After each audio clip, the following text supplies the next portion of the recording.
बुरी सखी कह रही है मेरी पहुंच कैसे हो सकती है। जहां नवनिभृत निकुंज में हमारी महारानी जो विराजमान हैं, जिनके श्री चरण को अपने कर कमल में लिए हुए महावर रचना अखिल कोटि ब्रह्मांड नायक परात्परीश भगवान श्री कृष्ण कर रहे हैं, जिनकी बेणी स्वयं अपने कर कमल से लालजू महाराज प्रभु बांध रहे हैं, वहां मेरी पहुंच कैसे हो सकती है। जहां दिव्य श्री ललिताजू, विशाखाजू, चंपक लताजू, चित्राजू, तुंग विद्याजू, इंद्रलेखाजू, रंग देवीजू, श्री सुदेवीजू और समस्त सहचरियां आठों पहर भाव में डूबी हुई श्री स्वामिनी जू को दुलार करती रहती हैं, जहां की महिमा वेद भी नहीं जानता। अलक्षम राधाख्यम निखिल निगमयी रप्यतितराम रसाम बोधे सारम किमपि सुकुमारम विजयते। वहां मुझ अधम की पहुंच कैसे हो सकती है। जिनके चरणों में महावर रचना स्वयं प्रभु करते हैं, जिनकी वेणी कर कमल से स्वयं प्रभु गूंथते हैं, अनंत महिमा युक्त समस्त सहचरियां आठों पहर जिन्हें दुलार करती रहती हैं, वेद भी जिनकी महिमा के रहस्य को नहीं जानता है, शिव शनकादि ब्रह्मादि विचार परायण रहते हैं स्वामिनी जू की महिमा में, जहां मन बुद्धि का प्रवेश ही नहीं है, ऐसे दुर्गम स्थान महारानी जू के श्री चरणों में हमारी कैसे रति हो, हमारी कैसे पहुंच हो। बस एक ही उपाय दिखाई देता है, एकमात्र किशोरी जू की कृपा से ही किशोरी जू के पास पहुंचा जा सकता है। लाडली जू से मिलने वाले हृदय की स्थिति अन्यत्र कहीं कोई अन्य आश्रय, अन्य भाव, अन्य चिंतन, अन्य रस परमार्थिक सुवाता नहीं है। स्वार्थिक विषय भोगों की तो बात जाने दो, अन्य परमार्थिक नहीं सुहाता है। श्रीपाद प्रबोधानंद जी महाराज कह रहे हैं, प्यारी जू प्यारे जू की जिसके ऊपर कृपा होती है, वो न लोक रीति को, न वेद रीति को, न स्वा प्रिय, न कोई अपना प्रिय है और न कोई पराया है, अर्थात किसी से कोई संबंध नहीं, बस रात दिन राधा राधा राधा और श्यामा जू की सेवा, श्यामा जू का चिंतन, श्यामा जू के लिए तन मन प्राण समर्पित, यही कृपा पात्र का लक्षण है। कृपा से ही ऐसा होता है, स्वयं कोई अहम से ऐसी साधना नहीं कर सकता। प्रिया प्रीतम के एकांतिक रस में प्रविष्ट होने के लिए जहां जहां हमारा राग है वहां से मन हटाकर अनुराग रूप प्रियालाल के चरणों में समर्पित कर दिया। जिसने अपने मन को प्रियालाल की कृपा बल से, गुरुदेव की कृपा बल से समेट कर प्रियालाल में लगा दिया, तो धन्य धन्य धन्य, उसका भूत धन्य, उसका वर्तमान धन्य, उसका भविष्य धन्य। अब उसकी दशा बदल जाती है, जो सब जगह से मन हटाकर प्रियालाल के चरणों में अर्पित कर देता है। बोले वो श्यामा श्याम के प्रेम में पुलकित अश्रुधारा बहाता हुआ अपना समय व्यतीत करता है। ऐसे विचित्र प्रेम के विकारशील, वर्धनशील प्रतिक्षण प्रेम बढ़ रहा है, ये दिव्य है। ऐसे मैं कब वृंदावन वास करूंगा। कभी अपनी प्रियाजू को रिझाने के लिए नाच रहा हूं, प्रियाजू को रिझाने के लिए, किसी और के लिए देखना भी मन से भी ये दृष्टि नहीं जानी चाहिए कि कोई और देख रहा है, सिर्फ अपने आराध्य देव के लिए। अपने प्यारी जू प्यारे जू की चेष्टाएं देखकर कभी कभी ऐसी हास परिहास रसिका हमारी स्वामिनी है कि उपासक उन्मत्त होकर खूब हंसता है। बहुत विनोद होता है प्रिया प्रीतम सहचरियों में, ये एकांतिक रस है। अचानक ध्यान बदल जाता है, अरे इतना समय हुआ अभी प्रियालाल मिले नहीं, चिल्ला चिल्ला कर रोने लगता है। एकदम भाव समाधि लगी, सामने प्रियालाल गाने लगता है, नाचने लगता है। ऐसी प्रेम दशा, पुलकित शरीर, नेत्रों में अश्रु, हृदय में महान भाव, अपने प्रीतम श्री राधा मधुपति अर्थात श्यामा श्याम का ध्यान करते हुए रसोन्मत्त होकर मैं कब अखंड वृंदावन वास करूंगा। ये भक्ति, अगर इसको ज्ञान और वैराग्य का सपोर्ट न मिले तो प्रेम लक्षणा भक्ति तक नहीं पहुंच सकती, जो साधारण भक्ति है। इसे ज्ञान और वैराग्य की अत्यंत आवश्यकता है। महामहिम श्री कृष्ण द्वैपायन भगवान व्यासदेव जी द्वारा रचित श्रीमद् भागवत का जहां तक वो चाहे रसास्वादन किया जाए। सच्चित आनंद स्वरूप भगवान श्री कृष्ण को हम नमस्कार करते हैं।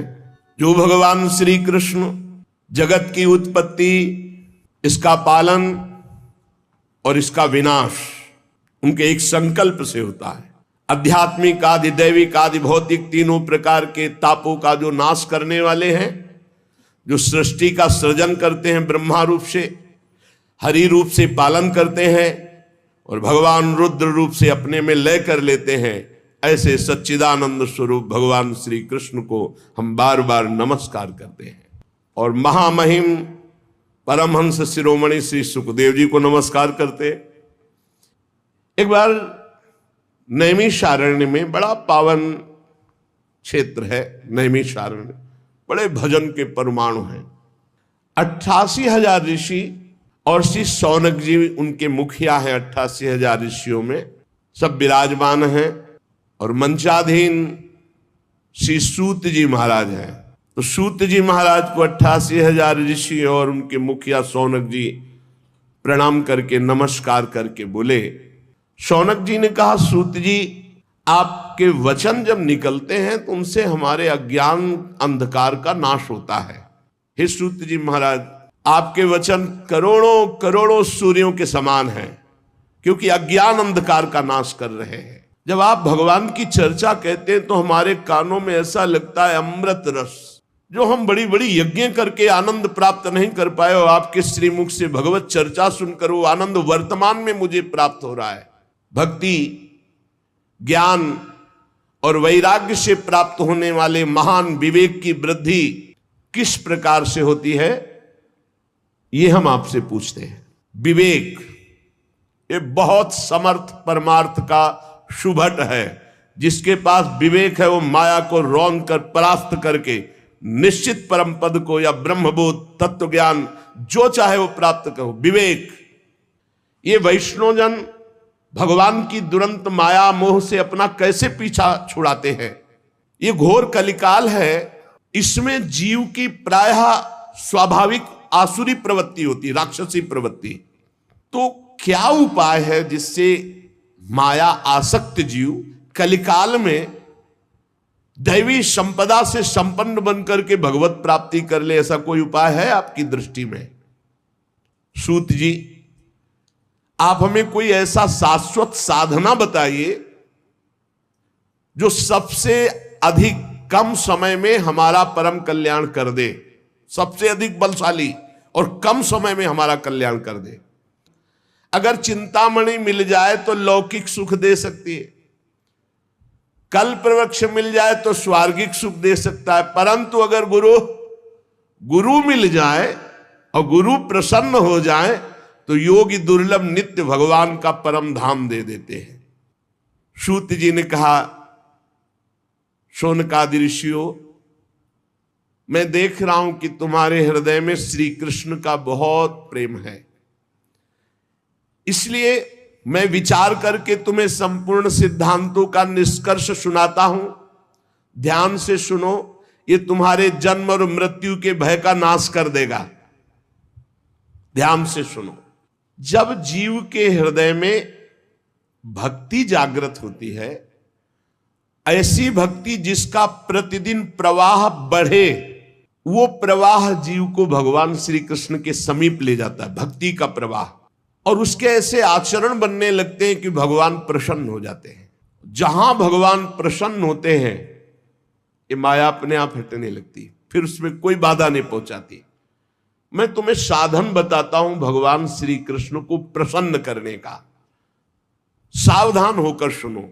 कलयुग में जीवों के काल रूपी सर्प के मुख का ग्रास होने के त्रास का आत्यंतिक नाश केवल भगवान की कथा से हो सकता है। अगर हमें नित्य सत्संग मिले, नित्य भगवत चर्चा मिले, तो हमारा भजन रोज बढ़ेगा, भजन में रुचि बढ़ेगी, हमारे असत आचरण छूटेंगे, हम निश्चित भगवत प्राप्त हो जाएंगे। मन की शुद्धि के लिए भगवान की चर्चा से बढ़कर और कोई साधना नहीं। भगवान की चर्चा सुनना बड़ी दुर्लभ विषय।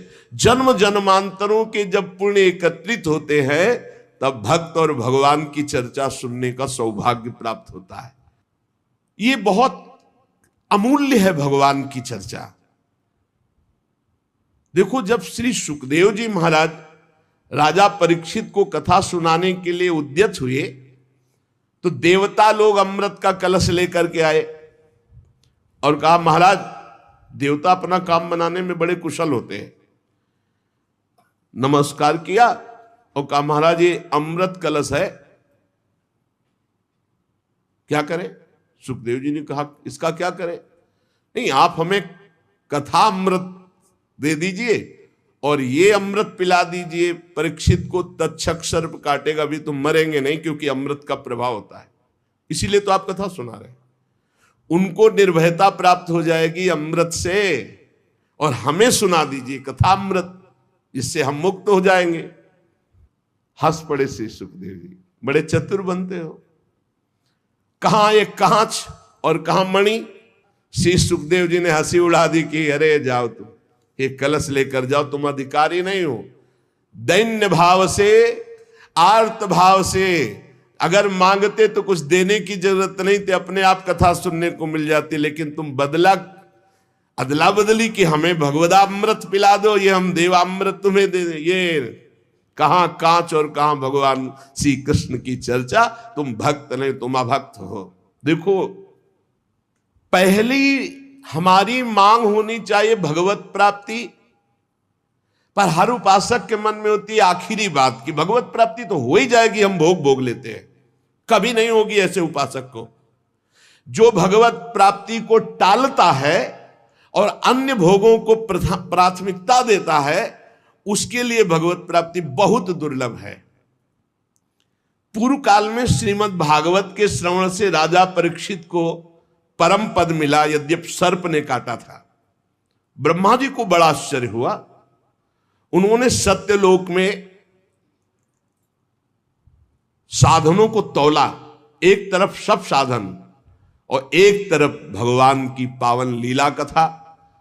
तो सब साधन हल्के पड़ गए और भगवान की चर्चा सबसे भारी रही। भगवत लीला कथा ये सीधे भगवत प्राप्ति कराती है। कलयुग में भगवान की लीला कथा सुनने से तत्काल माया मोह का नाश होकर के भगवत प्राप्ति होती है। और कहीं सप्ताह विधि से जो श्रवण करते हैं कामना पूर्वक, उनकी जो कामना होती है, या पाप प्रायश्चित, पापों का नाश, कामनाओं की पूर्ति, भगवत प्राप्ति, सब कुछ इसमें सुलभ है। शौनक जी ने पूछा, सांसारिक प्रपंच से मुक्त एवं विचरणशील देवर्षि नारद जी, सनकादि के साथ संयोग कहां हुआ? वो विधि विधान के श्रवण में उनकी प्रीति कैसे हुई? सूत जी ने कहा, मैं तुम्हें वो भक्ति पूर्वक कथा सुनाता हूं। श्री सुखदेव जी का मैं अनन्य शिष्य हूं। सूत जी कह रहे हैं, एक दिन विशालापुरी में चारों निर्मल ऋषि सनक सनंदन सनातन सनत कुमार सत्संग के लिए आए हुए थे। वहां उन्होंने देखा देवर्षि नारद जी को। शनकादि ने देवर्षि नारद जी के दर्शन से ही प्रश्न उत्पन्न हो गया और कहा, भगवान के भक्त का मुख उदास नहीं होता। अनासक्त पुरुष की ऐसी स्थिति किसी विशेष समस्या से होती। वो क्या समस्या है? देवर्षि नारद जी से सनकादि ने पूछा। नारद जी ने कहा, महाराज, मैं सर्वोत्तम लोक पृथ्वी लोक को इसलिए मानता हूं कि यहां बड़े बड़े महाभागवत भगवान के भजन करने वाले हैं। तो मैं पृथ्वी लोक में आया। यहां पुष्कर, प्रयाग, काशी, गोदावरी अर्थात नासिक, हरिद्वार, कुरुक्षेत्र, श्रीरंग, सेतुबंद, कई तीर्थों में मैं विचरण करता रहा, लेकिन मुझे इन सब तीर्थों में जाने पर जो शांति चाहिए वो नहीं मिली। क्यों? क्योंकि इस समय अधर्म के सहायक कलयुग ने सारे तीर्थों में अपना प्रभाव फैला रखा है। मैंने तीर्थों में देखा, देवर्षि नारद जी कह रहे, सत्य नहीं रह गया। तपस्वी शुद्ध तपस्या, जो बाहर भीतर की पवित्रता, दया, दूसरों के सुख के लिए दान, ये सब जा रहा है कलयुग का प्रभाव। बेचारे जीव केवल कैसे पेट पालन हो, सब असत्यभाषी हो रहे हैं। देवर्षि नारद जी कह रहे कोई बिरला भगवान का आश्रित जो भगवत मार्ग में निरंतर चित्त को जोड़े हुए है, उसी के ऊपर कलयुग का प्रभाव नहीं। पैसा तय करके वेद का पाठ करना या शास्त्रों का श्रवण कराना, ऐसा निषेध ये कलयुग का प्रभाव है। देवर्षि नारद जी कह रहे शास्त्र तस्मात् शास्त्रम प्रमाणम, बोले चरित्र बेच करके उदर पोषण करने की वृत्ति, ऐसा दिमाग, नौकरी मिल जाए, रुपया मिल जाए, पद मिल जाए, चरित्र चला जाए, उसका कोई महत्व तो नहीं, ऐसा कलयुग बुद्धि को भ्रष्ट कर देता है। मैं ऐसे विचरण करते हुए भयानक कलयुग के दोषों को देखता हुआ परम पावन यमुना जी के पुलिन पर विराजमान जो श्री वृंदावन धाम है, जहां भगवान श्री कृष्ण की नित्य लीला हो चुकी है, हो रही है और होती रहेगी। मुनिवरों, मैंने एक बड़ा आश्चर्य देखा वृंदावन में। वहां एक बड़ी तेजोमयी दिव्य युवती खिन्न मन से बैठी है, उसके पास दो पुरुष वृद्धावस्था को प्राप्त अचेत पड़े हुए सांस ले रहे हैं। मैंने ये दूर से चरित्र देखा, कौतूहलवश पास गया। वो दिव्य तरुणी खड़ी हुई और प्रणाम करके व्याकुल होकर मुझसे कहने लगी, देवर्षि नारद जी, एक क्षण ठहर जाइए, मेरी चिंता को दूर कर दीजिए, क्योंकि आप जैसे संतों का दर्शन समस्त चिंता और पापों को नष्ट करने वाला होता है। नारद जी ने कहा कि देवी, तुम कौन हो? बहुत तेजस्वी हो, और ये दोनों वृद्ध पुरुष कौन है तुम्हारे, जो तुम इनकी सेवा कर रही हो? और बहुत सी कमल नयनी देवियां तुम्हें घेरे हुए हैं। तुम विस्तार से अपने दुख और अपना परिचय बताओ, दुख का कारण और परिचय। तो उस दिव्य युवती ने कहा, मेरा नाम भक्ति है, ये मेरे पुत्र हैं जो वृद्ध हो गए, ज्ञान और वैराग्य। समय के प्रभाव से, कलयुग के प्रभाव से मेरे पुत्र वृद्ध हो गए, ज्ञान और वैराग्य। ये जो मेरी सेवा में है, ये गंगादि दिव्य नदियां हैं। मैं समस्त देवियों से सेवित हूं, क्योंकि प्रेम लक्षणा भक्ति हूं। तपोधन, मैं अपनी कथा सुनाती हूं और सुनकर आप मुझे शांति प्रदान करें। मैं द्रविड़ देश में उत्पन्न हुई, कर्नाटक में बड़ी, कहीं कहीं महाराष्ट्र में सम्मानित हुई, गुजरात में मुझे थोड़ा बुढ़ापा जैसा लगा। घोर कलयुग के प्रभाव से पाखंडियों ने मुझ भक्ति को क्षीण कर दिया है। पाखंड ने, बहुत काल से मैं दुर्बल, निस्तेज, अपने पुत्रों सहित। पर जब मैं वृंदावन आई, तब तो मैं तो सुंदरी स्वरूप नवयुवती हो गई, लेकिन मेरे पुत्र वैसे की वैसे, ज्ञान वैराग्य। भक्ति कह रहे मैं तो तेजस्विनी हो गई वृंदावन में, लेकिन ज्ञान वैराग्य को यहां। अब ये मेरे पुत्र ऐसे वृद्ध पड़े हैं, हम इनको छोड़कर मैं कहीं जा नहीं सकती। हम तीनों एक साथ रहते हैं, ज्ञान वैराग्य भक्ति। फिर ये विपरीतता क्यों? ऐसा होना चाहिए, पुत्र तरुण होना चाहिए, माता बूढ़ी होनी चाहिए। मैं तरुण हूं, मेरे पुत्र ज्ञान वैराग्य बूढ़े हैं। योग निधि, आप इसका कारण बताइए। नारद जी ने कहा, साध्वी, आपके बात करते करते मैंने ज्ञान दृष्टि से सब कुछ देख लिया। तुम्हें विषाद नहीं करना चाहिए, भगवान श्री हरि तुम्हारे अधीन है। सूत जी कहते हैं, मुनिवर नारद जी ने एक क्षण में ही सब कारण जान लिया, और नारद जी ने कहा, देवी सावधान होकर सुनो, ये दारुण कलयुग है। इसी से इस समय सदाचार, योग मार्ग, तपस्या और सब मार्ग, भगवत मार्ग जितने हैं, प्रायः ये गुप्त लुप्त होते जा रहे हैं। इस संसार में वैराग्य और ज्ञान की किसी की जरूरत है नहीं, इसीलिए बूढ़े हो गए तुम्हारे पुत्र। तुम इसलिए जवान यहां हो गए कि वृंदावन है, यहां संयोग से सदैव तुम जवान रहोगी। कभी तुम्हें कोई भी अंग, 64 अंगों में भक्ति के कोई भी अंग यहांहीन नहीं, क्योंकि संपूर्ण अंगों से परिपूर्ण ये भगवान का धाम है ना। परंतु वृंदावन में भी तुम्हारे पुत्रों को यहां कोई पूछने वाला नहीं, ग्राहक नहीं, इसलिए इनका बुढ़ापा नहीं छूट रहा। पर यहां आनंद से सो रहे, क्योंकि भगवान का धाम है तो इनको भगवत स्पर्श जनित आनंद की प्राप्ति हो रही, इसलिए शांत सो रहे। भक्ति ने कहा कि सुना था कि राजा परीक्षित ने देखा था कलयुग को, फिर इस पापी को मार क्यों नहीं डाला, रहने क्यों दिया? नारद जी ने कहा, देवी तुमने पूछा है तो प्रेम से सुनो कल्याणी, मैं तुम्हें बताऊंगा, तुम्हारा दुख निश्चित दूर होगा। जिस दिन भगवान श्री कृष्ण इस भूलोक को छोड़कर अपने परम धाम को गए, उसी दिन से संपूर्ण साधनों में बाधा डालने वाला एक कलयुग आ गया। तुमने जो पूछा परीक्षित जी ने मारा क्यों नहीं इस कलयुग को, तो दिग्विजय के समय राजा परीक्षित की दृष्टि पड़ी, जो ही दृष्टि पड़ी कलयुग समझ गए मार डालेंगे, क्योंकि भगवत शक्ति से संपन्न है। वो दौड़ के अपनी पाग उतार कर दीन होकर शरण में आ गया। और ये नियम है कि जो चरणों में गिर पड़े, शरणागत हो जाए, चाहे प्राणों की बाजी लगानी पड़े, उसकी हानि नहीं होनी चाहिए। ये शरणागत का धर्म का नियम है। फिर देखा कि ये तो सब का सारग्राही है, इसलिए इसको नहीं मारा। पहले तो शरणागत हो गया, और दूसरी बात इसमें बड़ी जोर की एक बात देखी कि जो 10,000 वर्ष समाधि तपस्या योग यज्ञ आदि से, वो यहां सहज में नाम जप से नाम कीर्तन से प्राप्त हो जाएगा।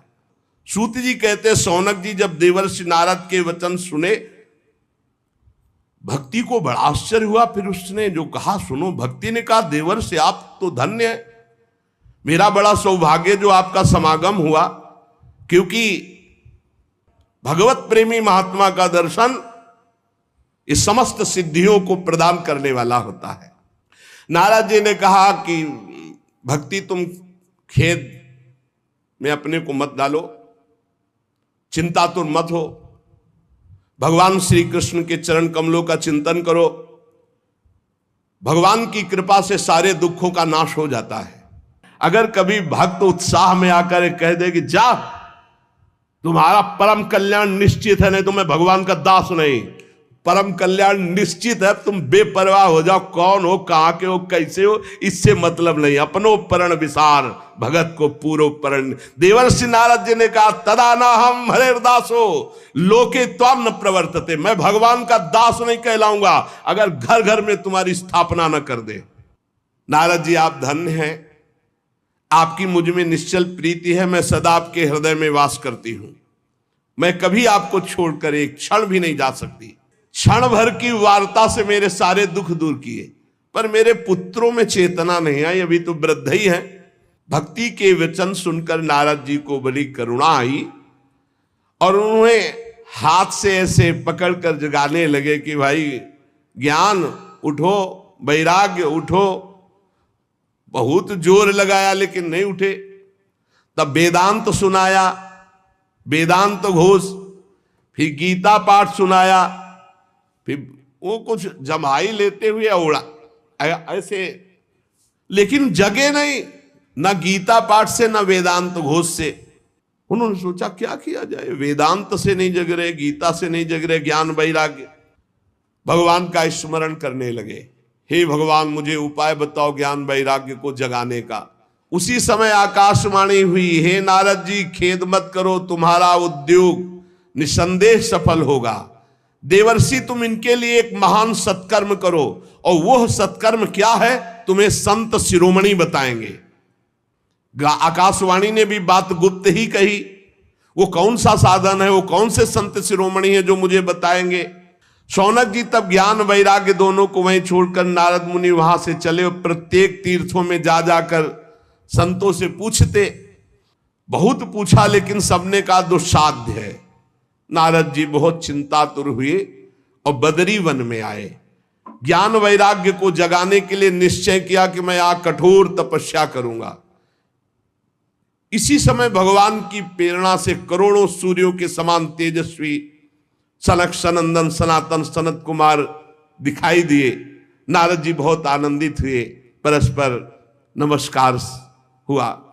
नारद जी ने कहा, महात्माओं, आप मुझ पर कृपा करके शीघ्र वो साधना बतलाइए। सनक सनंदन सनातन सनत कुमार चारों ऋषियों में से बोले, देवर्षि आप चिंता मत करो, पहले तो प्रसन्न हो जाओ। उनके उद्धार का एक सरल उपाय पहले से विद्यमान है। जब संपूर्ण भागवत की चर्चा ज्ञान और वैराग्य भक्ति को सुनाई जाए तो तत्काल इनको बल मिलेगा, इनका कष्ट चला जाएगा और ये आनंद से उन्मत्त होकर नृत्य करेंगे। नारद जी, अब मैं भक्ति ज्ञान और वैराग्य को स्थापित करने के लिए प्रयत्न करूंगा। परमहंस शिरोमणि श्री सुखदेव जी के कहे हुए भागवत शास्त्र की कथा द्वारा उज्जवल ज्ञान यज्ञ करूंगा। यह यज्ञ मुझे कहां करना चाहिए, आप इसके लिए कोई स्थान बतला दीजिए। आप लोग वेद के पारगामी विद्वान हैं, इसलिए मैं सुख शास्त्र की महिमा सुनना चाहता हूं। इसकी विधि क्या है, कितने दिनों में सुने, कृपा करके बताइए।